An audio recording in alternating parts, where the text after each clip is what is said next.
So my name's Jason Deem. I'm from St. Louis, Missouri, and for about the last 12 years, I've been working in, on, and around historic structures on Cherokee Street. And Cherokee Street's in South St. Louis. It's about a mile and a half long, about 20 blocks, and this is typical of the architecture you'd see on Cherokee Street. Mostly 2 to 3 story red brick buildings. And like many commercial districts across the country, it was once a thriving kind of important piece of the city, and as malls became more popular in the 70s, 80s, and 90s, the district really kind of fell into a state of disrepair and had been in decline for decades when I moved down there. I was drawn to the area because there was kind of a small but growing art scene, and there was also a little collection of Hispanic and Latino restaurants and businesses that had kind of grown there, and also obviously the architecture. It's beautiful, and I thought, well, let's try renovating one and see what happens. And so we started off. The first project we did was very similar to this building on the far right here. 3-story building, residential on the 2nd and 3rd floors, and commercial on the 1st floor. And we spent about a year and a half renovating it. And when I was finished, I moved into the 2nd floor, and we had no problem getting a tenant for the 3rd floor. But we had a lot of problems getting a tenant for the 1st floor, the commercial spaces in a commercial district where nobody's really there. And the surrounding community, St. Louis in general, experienced a huge population decline, I think second only to Detroit. And so we had, people leaving the city in mass amounts, moving out to the county and the suburbs. So just vacancies kind of everywhere, both residentially and commercially. And I thought, wow, we've got this great renovation, but what are we going to do to fill these commercial storefronts? And the guy next door to me saw that I was renovating this, and he said, obviously you're dumb enough to do one of these. Do you want to buy my 2 buildings next door? And I thought, well, yeah, I'd love to, but if we're going to renovate these buildings, it quickly occurred to me that buildings need a purpose. And it's kind of an obvious thing that maybe I should have thought of before, but and so I start to think about kind of the economic development and how we could revive this commercial street. Some like economic development ideas, things like that, and wasn't really coming up with a whole lot of things that were working, and so we kind of just ended up faking it. We began putting full restrooms with showers in the back of these spaces and encouraging live-work places. This was one of the first places where we did that. This is Aisle 1 Gallery, and the tenants that moved in here were primarily looking for a residential space. They were artists, and they would love to have a side project as a gallery, and this building fit particularly well. And they actually looked up the history of the building and found that it used to be a grocery store.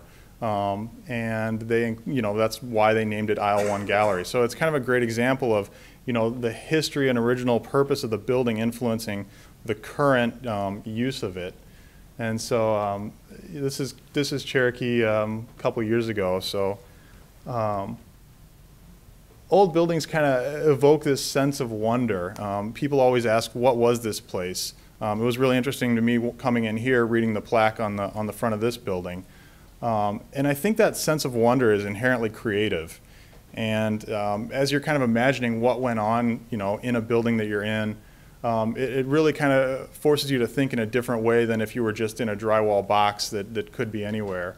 And so I think that's one of the reasons we're really attracting creatives to some of the projects we're working on. This building in particular was originally a telephone exchange building built in 1904, and we're working on renovating this right now. This room here is where all the female operators would have connected the calls.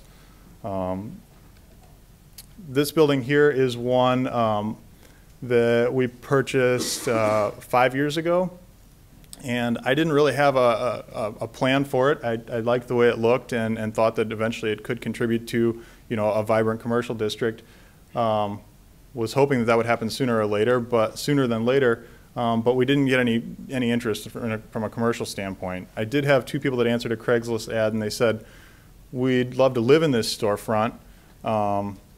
And so we agreed that we put a clause in the lease called weird things that required them to put weird things in the storefront windows to kind of make the building look a little more vibrant.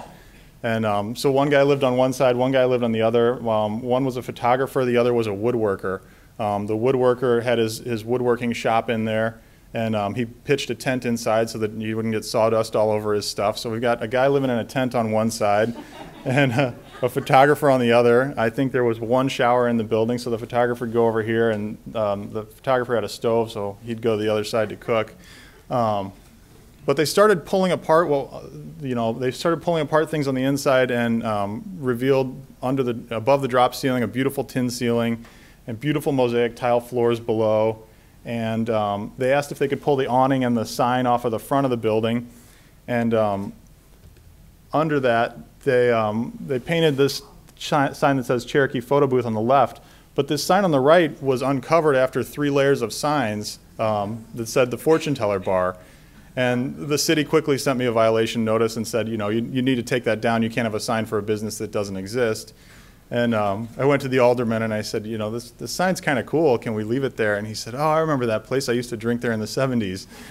And, so we worked with him. He allowed us to leave it. And the carpenter who was on the right side said it'd be really neat to reopen this as the Fortune Teller Bar. And 2 years ago he did, and he opened the Fortune Teller Bar on the right side, and then at their 1-year anniversary 1 year ago, they doubled in size and encompassed the whole building. So here's what it looked like when they moved in. Probably the only thing that you'll recognize in the next photo is the brick on the left-hand side and the little bit of mosaic tile in the back. But here's what it looks like now. And so to me, it's really cool that the people that were living there kind of had this idea, were inspired by a previous use of the building, and this was the ultimate outcome. They even have a fortune-telling booth in there as well that's right behind the camera, so you can get your fortune told. This is another spot on Cherokee. This was a former probation office, and this is one room in like a 25,000 square foot complex. We came in, carpeting glued to the original wood floors and fluorescent lights, and all the windows were boarded up. And I, at the time, was working for a company out of upstate New York, and most of the renovation work we were doing was kind of a side project, and I needed a place to work. I was working at home and wanted to move somewhere else. A few of my friends did as well. And so we started, just working out of this space, and, people would take one office. We actually had a few people living in here, not in this room, but various other rooms in the complex. And it kind of just organically became a co-working space. And at the time, I wanted to work in a co-working space, but St. Louis didn't have one. So this actually became St. Louis's first co-working space, Nebula Co-working. And now we've got about 70 businesses that work out of this facility. There's about 40 private offices. You can see this is the conference room, the original white glazed brick in the atrium. And really the vibe of the space is heavily influenced by the original design of the building. This is an exterior wall, and this is a mural by an artist who was passing through town. Her name's Faring Perth, and I had looked at her work. She does really great work, and I said, yeah, I'd be happy to let you paint on a wall. She was looking for a wall to paint on. And no restrictions. The only requirement I have is that it not be offensive. I had no idea that I was going to get a huge naked woman on the building. It was cause for a lot of conversations with the city and the community and other tenants in the building. But I think it created a lot of good dialogue, and the community's really come around to embrace this piece. But we've talked about kind of how the buildings could influence the use on the inside. I also think it's cool to see how people can influence change in the buildings as well. A strict look at preservation, or a strict preservationist would say, preserve the building exactly as it was at some point in time. I think that buildings are living, breathing things, and people painted on them 100 years ago. I think in certain cases this is a side-facing wall. It makes a lot of sense to do this. She ended up staying in St. Louis, and this was a studio that she made in another one of our spaces for herself. This is an artist space, the Screwed Arts Collective, in a former pharmacy building on the second floor. They do murals and large-scale murals and installations all over the country. And a lot of their art is hanging inside Nebula and around Cherokee Street. So there's this idea that architecture reflects the people that inhabit it, and I think that's really true.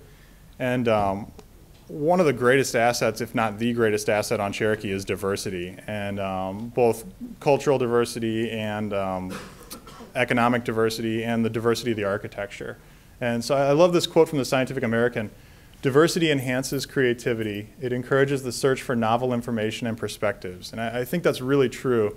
And I love that we have diversity of diversity. So the last slide here just kind of shows what the community looks like today. This is the annual Cinco de Mayo festival. About 30,000 people come to it, and you can see, the diverse architecture. We've got historic buildings next to new construction on the right, and you can see the incredibly diverse community and how those interact. So, thank you.